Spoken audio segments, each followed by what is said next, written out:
Happy Halloween and Samhain, everyone. It's my favourite time of the year. I find it so special for a number of reasons. I'm out walking in Dartmoor at the moment and I'm doing a little archaeology loop, seeing some interesting old sites. Some of them go back to the Stone Age, which is very cool. Some old burial mounds and settlements.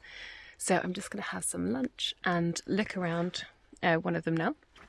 And I thought this would be a great Fibre Folk episode, just a little one. I'm just going to introduce it now, and then I'll send you, I will video some shots of the landscape and of my current fibre projects, and just do a little talk about this time of the year. And I'm hoping that you'll enjoy listening to it and that you might want to craft along. It will just be a short little sweet one to celebrate this magical time of the year. And I hope you're all well and enjoying the start to autumn. The settlement's just behind me in the clearing. If you haven't joined one of my Fibre Folk videos before, it's just a little cosy video where I work on some crafts and talk about often fibre related folklore or stories. This time isn't super fibre related, other than the fact that people worked on fibres and on fibre projects like knitting and spinning and weaving together as they told stories. And the whole sort of series is inspired by that, really. Working on projects and bringing a bit of light to the dark times, and building a sense of sort of storytelling community. So I am working on sewing some little wooden buttons onto my recently finished pelican vest. I've stitched them on with a thread, and I'm just going to do a little contrasting bit of yarn through the button like I've done on this one. The button holes are really teeny, so it was hard to get too much of this yarn through. So I've secured them on with some thread, and then I'm going to pop this little contrasting bit of rust yarn through.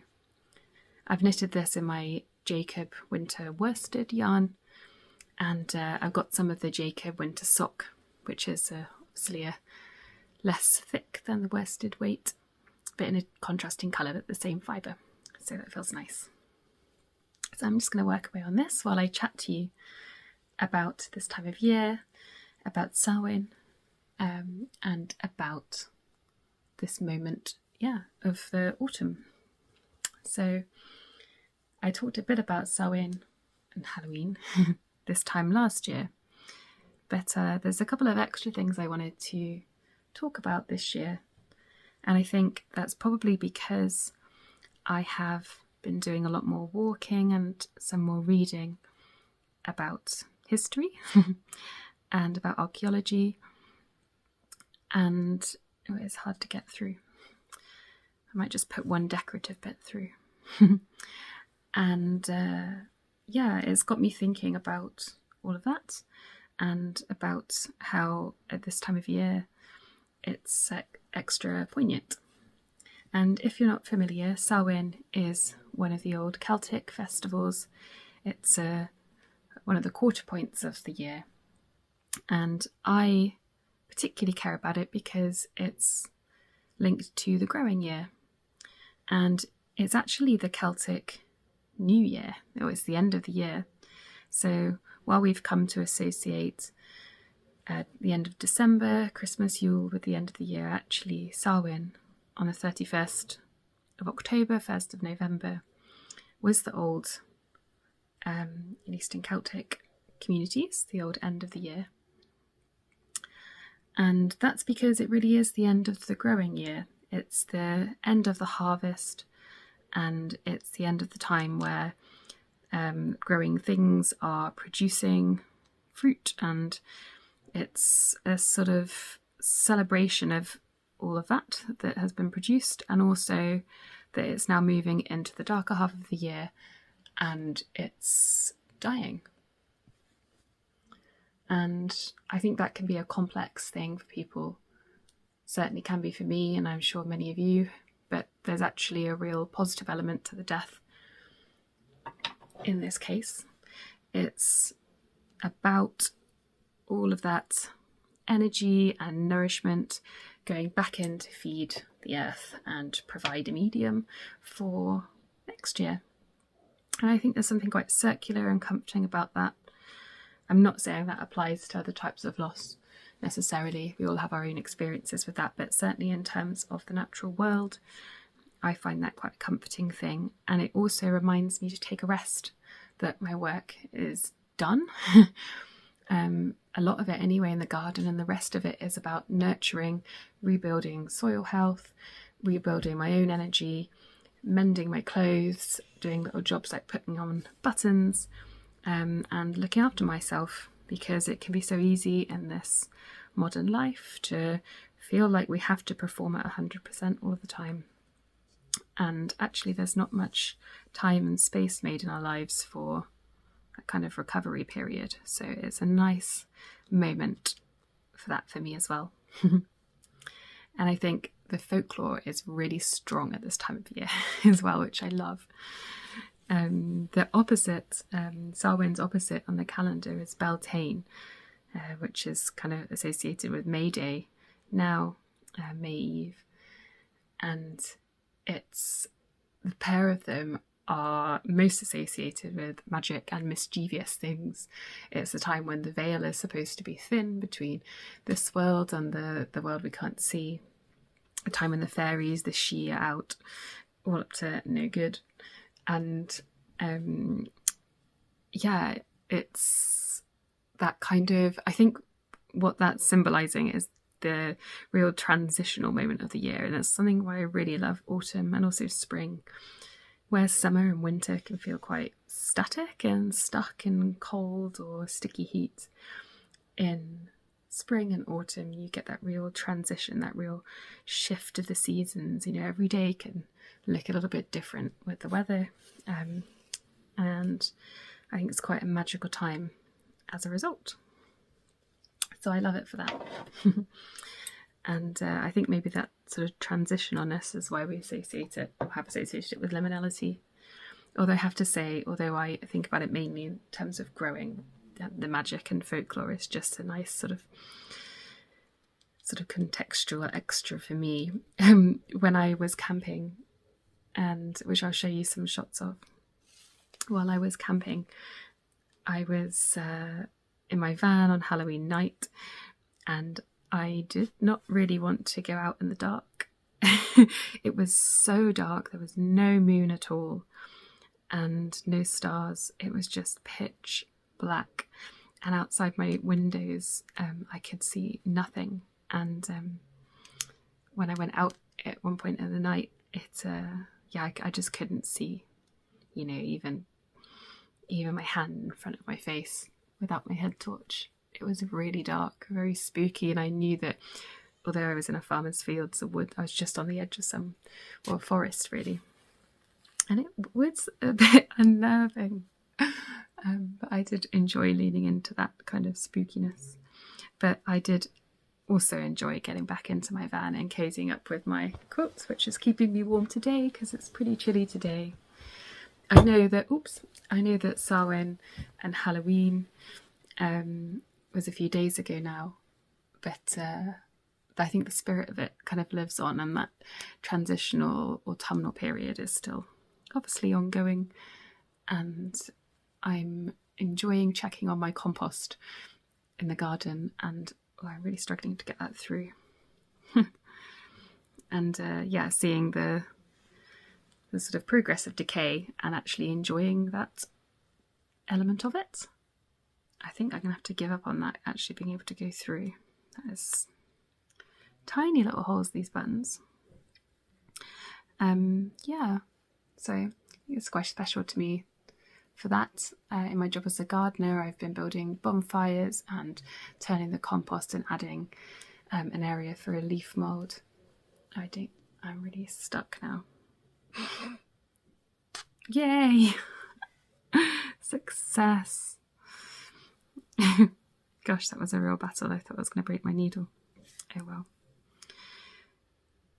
Yeah, I would love to know if you celebrate this time of year, if it's just something you like hearing about, or if you've come to really dislike Halloween because of the commercialisation.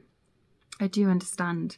What I find interesting though is that even though it is quite commercial in some parts now, that everybody is still referencing this ancient Celtic festival, which had huge importance for people. The end of the harvest year was a massive event. Your community, completely relied upon the harvest and whether it was good or bad. So, yeah, and now my partner and I try to grow our own food for the most part. It's quite important to us too. Obviously, we have the luxury of being able to go and buy things if things haven't worked, but I really do try to rely on that. And it feels extra special to me, and I think I feel the change of the seasons much more keenly as a result, which I like. It makes me feel much more connected to the world. It helps me slow down and recognise these seasonal shifts.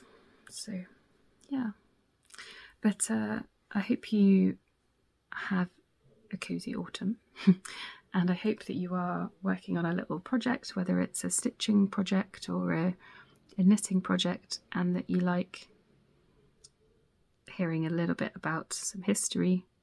I've also going to share some videos with you of my trip and what I got up to, the things I saw in Dartmoor.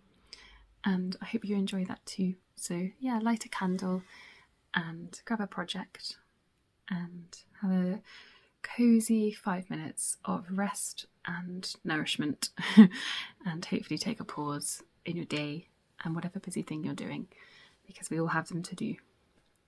Yeah, so autumn wishes to you all. I hope you're all doing well.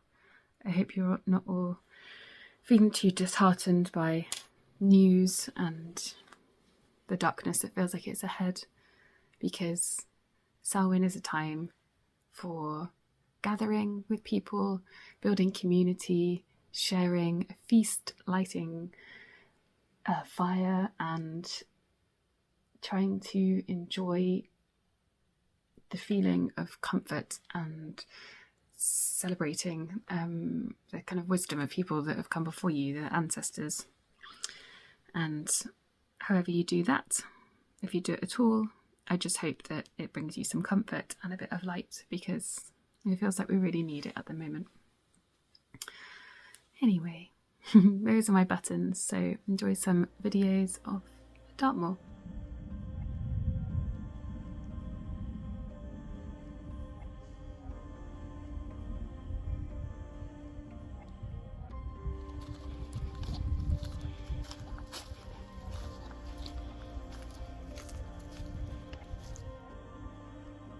You can see Bellevator in the distance there.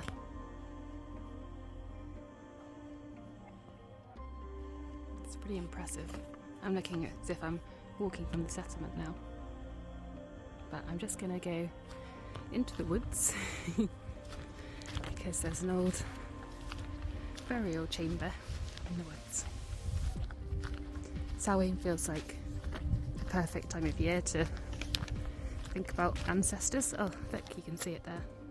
And I'm finding myself thinking about historical ancestors much more this year. I'm thinking of the lives and settlements and beliefs, and especially the sort of the women who are kind of lost to history a lot. So it feels lovely to mark that today.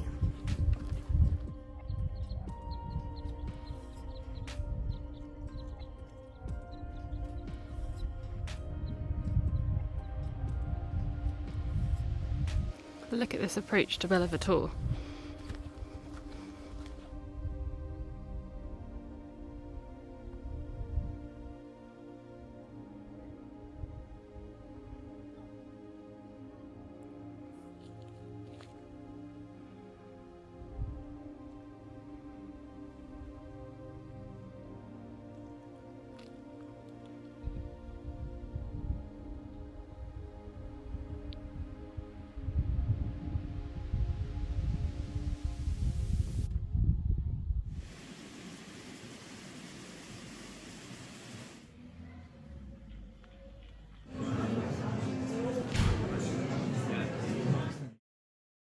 having a very cosy morning here in the van. I've got some books with me. I don't know why I bought 3 books. It's always like that when you go on holiday, isn't it? I've got the rest of today to relax, and then this evening I'm going to go set up for Stitch Fest, and then I'm going to come back and have a cosy evening, and then it's the market over the weekend.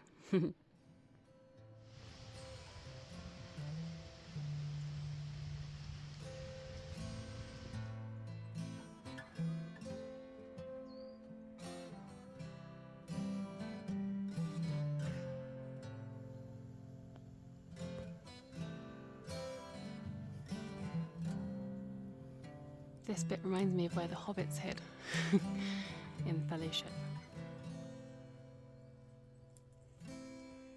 Get off the road. Don't mind me being a nerd. This is peak autumn. So happy I came here at this time of year.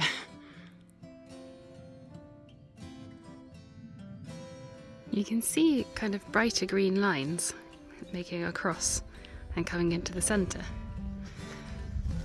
I think normally when that happens, well, I know about it the other way around, where grass isn't growing as well. It's because there's stones or other like ancient infrastructure under the ground, but I don't know why it's much greener. It's very like obvious, especially in real life. I'll have to do some reading. If that's anything you know something about, let me know. I'm having a spot of tea here, this beautiful place. Looks like somebody's had a fire here recently. I wonder if it was last night, Halloween night. And I'm going to walk back and I'm going to go to a little pub for lunch. Apparently the fire has been burning since the early 1800s, so I don't know if that means that they feed it all year round and have done since. We'll find out. It promises some real ales and home-cooked food, so fingers crossed.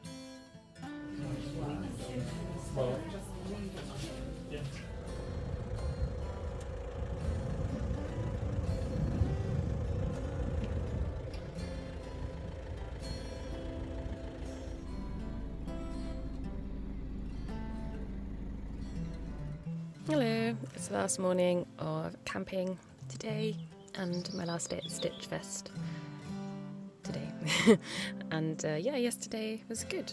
Not quite as good as Temporary Warfare, but good. And it was lovely to meet some people that said that they've watched my YouTube or a member of the Patreon, and that was just really nice to meet you in real life. So hello. I don't get to see the other side of the screen, so it's lovely to meet some of you in real life. I really, really enjoyed that. That really made my day, and the lovely conversations we had. So I'm just having a cup of tea, enjoying my little snuggly quilt, and listening to the birds. This is the farm field I'm in. Very quiet, and I'm gonna have my porridge. And I better head off. So hopefully it's a nice day again, get to meet some lovely people. And I've been working on my pelican vest as well in between chatting, so that's been good. And in the evenings as well, there's been lots of long dark evenings, which I've actually quite enjoyed. So I've been in the van after, and making dinner on the stove outside.